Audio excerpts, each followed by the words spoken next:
എല്ലാവരിലും ഒരുപോലെ വേദനാജനകമായൊരു പ്രശ്നമാണ് മുടികൊഴിച്ചിൽ. ജനിതക ഘടനയിലുള്ള മാറ്റം, അതായത് പാരമ്പര്യമായൊരു ഘടനയും മുടികൊഴിച്ചിലിന് കാരണമാണ്.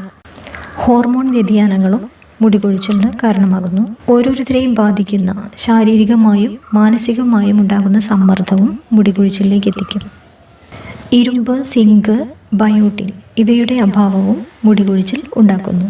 അമിതമായി മുടിക്ക് സംഭവിക്കുന്ന ഹീറ്റിംഗ്, മുടി ഇറുക്കി കെട്ടുന്ന ഹെയർ സ്റ്റൈലുകൾ, മുടിയെ സൗമ്യമായല്ലാതെ പരുക്കനായി കൈകാര്യം ചെയ്യുന്ന രീതി, ഇതെല്ലാം മുടി കൊഴിച്ചിലിനും പൊട്ടിപ്പോകാനും കാരണമുണ്ടാക്കാം. പ്രതിരോധശേഷി കുറവും തൈറോയിഡ് പ്രശ്നങ്ങളും മുടികൊഴിച്ചിൽ ഉണ്ടാക്കുന്നു.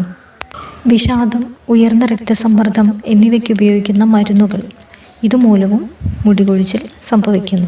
പോഷകാഹാരങ്ങൾ കഴിക്കാൻ ശ്രദ്ധിക്കുക.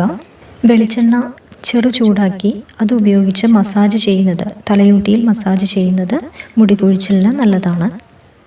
മുട്ട, പരിപ്പ്, ഇലക്കറികൾ ഇവ ധാരാളമായി കഴിക്കുക.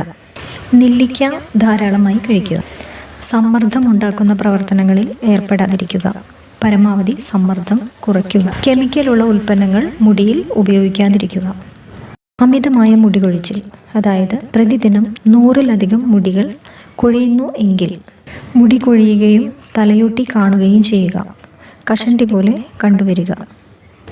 തലയോട്ടിയിൽ ചൊറിച്ചിൽ, ചെറിയ ചുവപ്പ് നിറം ഇവ കാണുക.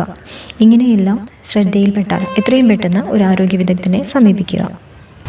ഗുരുതരമല്ലാത്ത മുടികൊഴിച്ചിൽ ചില ഒറ്റമൂലികൾ കൊണ്ട് സുഖപ്പെടുത്താം. ചില ഒറ്റമൂലികൾ പരിചയപ്പെടാം. മൈലാഞ്ചിയും ചെമ്പരത്തിപ്പൂവും ഇട്ട് വെളിച്ചെണ്ണയിലിട്ട് കാച്ചി ആ എണ്ണ തലയിൽ തേക്കുന്നത് പതിവാക്കുക.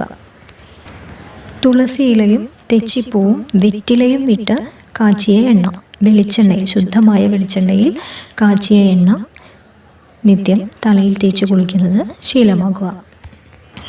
വളരെ ലളിതമായ ഒറ്റമൂലികളാണ്. ചെയ്തു നോക്കൂ. നിങ്ങളുടെ അനുഭവങ്ങളും അഭിപ്രായങ്ങളും കമൻറ്റായി രേഖപ്പെടുത്തും. ഉപകാരപ്രദമായ വീഡിയോ എത്രയും പെട്ടെന്ന് എല്ലാവരിലേക്കും ഷെയർ ചെയ്യും. മറ്റൊരു വിഷയവുമായി വീണ്ടും കാണാം. നന്ദി, നമസ്കാരം.